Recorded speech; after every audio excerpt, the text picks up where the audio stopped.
تو اسلامی کیلنڈر میں ہر سال ایک ایسی رات آتی ہے جو مغفرت کی امید، تقدیر کے فیصلوں اور دنیا بھر کی رنگا رنگ روایات سے جڑی ہوئی ہے۔ چلیں آج شب برات کی روحانی اور ثقافتی پہلوؤں کو ذرا گہرائی سے سمجھتے ہیں۔ سب سے پہلے تو اس کے نام کو ہی دیکھتے ہیں، شب برات۔ شب مطلب رات اور برات کا مطلب ہے نجات یا چھٹکارا پانا۔ تو اس کے نام میں ہی اس کا پورا مقصد چھپا ہوا ہے، یہ نجات کی رات ہے۔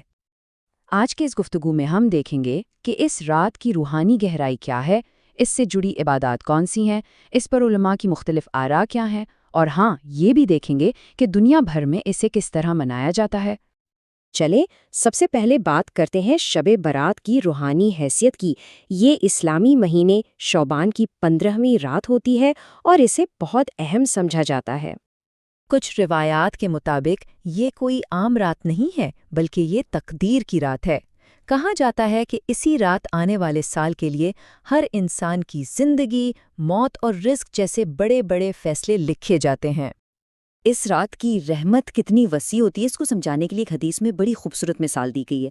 بنو کلب ایک ایسا قبیلہ تھا جو اپنی بے شمار بھیڑوں کی وجہ سے مشہور تھا۔ تو حدیث میں آتا ہے کہ اس رات اللہ اس قبیلے کی بھیڑوں کے بالوں سے بھی زیادہ لوگوں کی مغفرت کرتا ہے، مطلب بخشش اور معافی کی کوئی حد ہی نہیں ہوتی۔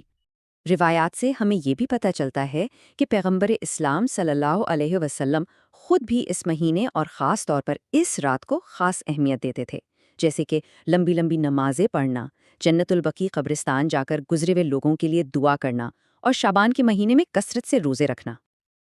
اچھا، تو یہ تو ہوئی اس رات کی روحانی اہمیت۔ اب سوال یہ ہے کہ لوگ اس اہمیت کو عملی شکل کیسے دیتے ہیں؟ آئیے دیکھتے ہیں کہ اس مقدس رات میں عام طور پر کیا کیا کیا جاتا ہے۔ یہ رات زیادہ تر لوگ اپنی ذاتی عبادت میں گزارتے ہیں۔ نفل نمازیں پڑھی جاتی ہیں، قرآن کی تلاوت ہوتی ہے، لوگ اپنے لیے اور دوسروں کے لیے دل سے دعائیں مانگتے ہیں اور صدقہ و خیرات بھی کرتے ہیں۔ اور ہاں، اگلے دن یعنی 15ویں شعبان کا روزہ رکھنا بھی ایک بہت اہم عمل مانا جاتا ہے۔ کچھ روایات میں اس رات کے لیے کچھ بہت مخصوص نوافل کا بھی ذکر ملتا ہے، جیسے کہ صلاۃ الخیر یا حضرت علی اور حضرت فاطمہ سے منسوب نمازیں، اور ہر ایک کا اپنا ایک خاص طریقہ اور اس سے جڑی فضیلت بیان کی گئی ہے۔ انہی میں سے ایک بہت خاص نماز ہے صلاۃ التسبیح۔ یہ تھوڑی مختلف ہے۔ اس میں ایک خاص تسبیح کو نماز کے ہر حصے میں، یعنی کھڑے ہوئے، رکوع میں، سجدے میں، ایک خاص گنتی کے حساب سے سینکڑوں بار پڑھا جاتا ہے۔ یہ ایک بہت ہی گہری اور روحانی عبادت سمجھی جاتی ہے۔ لیکن جہاں شب برات اتنے اہتمام سے منائی جاتی ہے، وہیں اس پر علمی گفتگو بھی ہوتی ہے۔ تو یہ بھی ضروری ہے کہ اس کی اہمیت پر جو مختلف نقطۂ نظر ہیں ان کو بھی سمجھا جائے۔ تو اس ساری بحث کا جو مرکزی سوال ہے نا، وہ یہ ہے کہ جن روایات کی بنیاد پر اس رات کی خاص فضیلتیں بیان کی جاتی ہیں وہ کتنی مستند ہیں۔ چلیں اس پر دونوں اہم موقف کو دیکھتے ہیں۔ ایک طرف تو بہت سے علماء ہیں جو اس رات میں انفرادی عبادت کو بہت اچھا اور مستحب عمل سمجھتے ہیں اور اس کے حق میں کئی روایات بھی پیش کرتے ہیں۔ دوسری طرف کچھ علماء ذرا محتاط رویہ اپناتے ہیں۔ ان کا کہنا ہے کہ اس سے جڑی بعض روایات کمزور ہیں اور ہمیں اس بات میں فرق کرنا چاہیے کہ کون سی عبادت مستند ہے اور کون سی رسومات بعد میں ثقافت کا حصہ بنی۔ تو اس پوری بحث کا خلاصہ یہ نکلتا ہے کہ اصل فرق انفرادی عبادت یعنی کوئی شخص اپنی مرضی سے عبادت کرے اور منظم اجتماعی رسومات کے درمیان ہے۔ علماء عام طور پر پہلی چیز کی حوصلہ افزائی کرتے ہیں جبکہ دوسری پر اکثر سوال اٹھاتے ہیں۔ اور پتہ ہے، یہی علمی بحث اور مقامی روایات مل کر دنیا بھر میں بہت دلچسپ ثقافتی رنگوں کو جنم دیتی ہیں۔ تو چلیں اب دیکھتے ہیں کہ شب برات مختلف ملکوں میں کیسے منائی جاتی ہے۔